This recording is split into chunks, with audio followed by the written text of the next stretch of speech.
Hi. This is either the low of my lows or I don't know. It's 2 a.m. and when I'm trying to fall asleep, I do what is probably the worst sleep hygiene routine possible, which is I will put on a YouTube video and I'll fall asleep to it, whether it's current events or stuff. But sometimes what I'll put on as I'm falling asleep is a Bible verse and Bible chapter, and I'll put like a sleep timer on it, and I'll fall asleep. And those nights I usually sleep pretty well. By the way, my name is Allie. I grew up in a cult, and why that is relevant to what I'm about to talk about is because I feel like I woke up from one cult just to realize that I'm in another, or trying to get out of another, or seeing the world in another. Not the whole world, but maybe that's what James 5:19 means. The whole world is lying in the power of the wicked one. Maybe my interpretation of that is the whole world is lying in a cult until we see the completion of Christ's kingdom. Okay, what was I even looking at before I decided to hit record? One of my friends had put a post about how the CDC, Center for Disease Control, just released that their COVID-19 numbers are essentially half of what they were saying less than 24 hours ago, because now they're going through the death certificates and essentially differentiating between pneumonia deaths, viral deaths, and other deaths like heart attack, etc. So they're readjusting the numbers. And so this little debate formed on this social media conversation about that. And I don't know, I should go back and look at the comment that sparked this thought, because now I'm losing my thought. I don't think I can find it.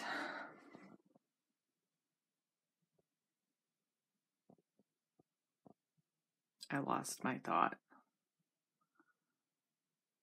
Oh, I remember now. I'm reading through the comments and I had a flashback to March 16th, 2020. And the reason why I know the date is because I was actually traveling. Sunday was March 15th, 2020. The reason why I remember that is because I'm a little obsessed with the Ides of March, and I always take note of what day is March 15th every year. So that was Sunday.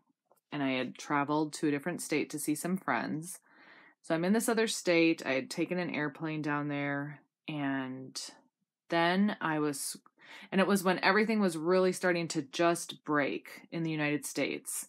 And at that time, in the middle and the beginning of March, things, according to the mainstream media, were really dire in northern Italy. And I believe they were dire, but I no longer believe they were the reasons for what the mainstream media was telling us. And so I'm in this other state, consuming way too much mainstream media information. And this is why I don't fault people for reacting and having very strong beliefs from that standpoint because I was there. March 16th, I was scrolling through Facebook, and one of my friends who I love dearly, she's a mentor to me in an alternative health field, and she was one of my teachers actually. And she had shared this really long post written by a statistics guy. There's a better word for that, but it's really early in the morning or late at night, and I can't think of the word. A statistics person. Talking about this whole notion of hashtag flatten the curve. And I remember reading through all of this, and it was basically about how if you don't socially distance, everything is just going to explode exponentially. And so be a responsible world citizen and self-quarantine. And I was like, absolutely. I have an 83-year-old father with chronic lymphocytic leukemia, and he's super high risk, and I don't want somebody killing my dad, and I don't want to kill my dad. And so I'm going to, get an early flight home, rearrange this trip, and get my butt home and self-quarantine, which is exactly what I did. I flew back home a couple days early, and I stayed in my house without leaving for 2 whole weeks. I mean, I walked around the block, but I did not have any interactions with anybody other than my dog or my husband for 2 weeks. I didn't even go to the grocery store because we had supplies in our house, and I locked down because I wanted to, quote unquote, flatten the curve. So I'm reading the comment section and I'm thinking, okay, that is where I was in my headspace a month and a half ago. It's actually, today is May the 4th. May the 4th be with you. Okay, so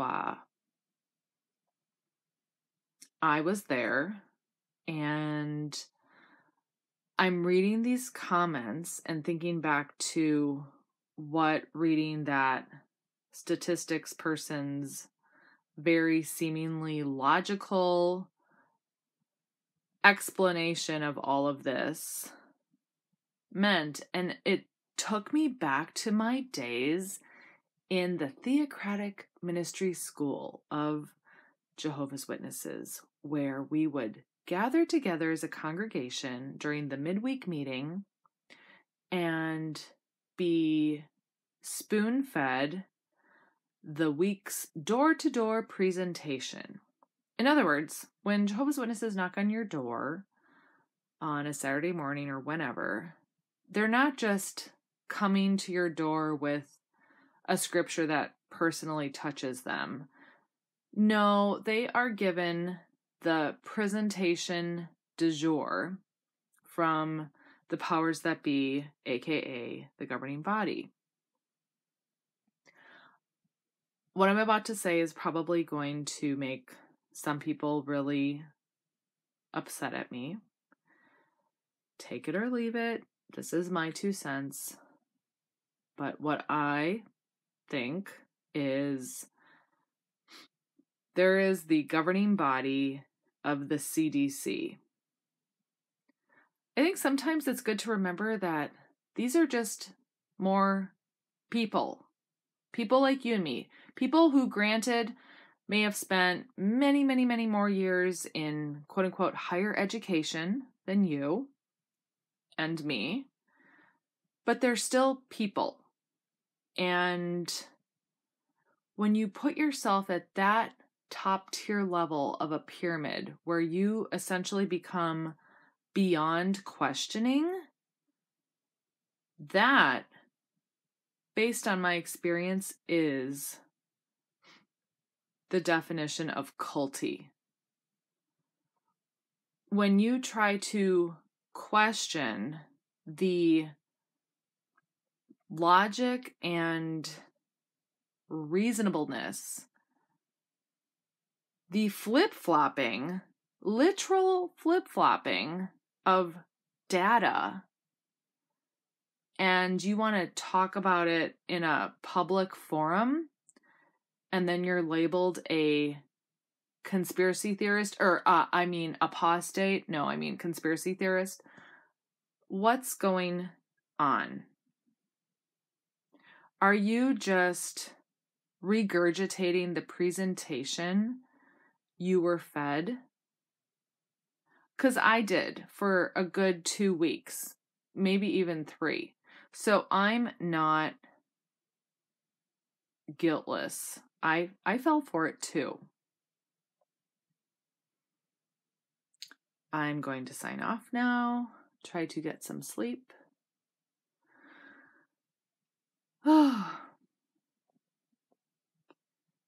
Keep questioning everything. Critical thinking. It didn't just end when we left our religion or our cult. I think that was just the beginning. Good night. Shalom.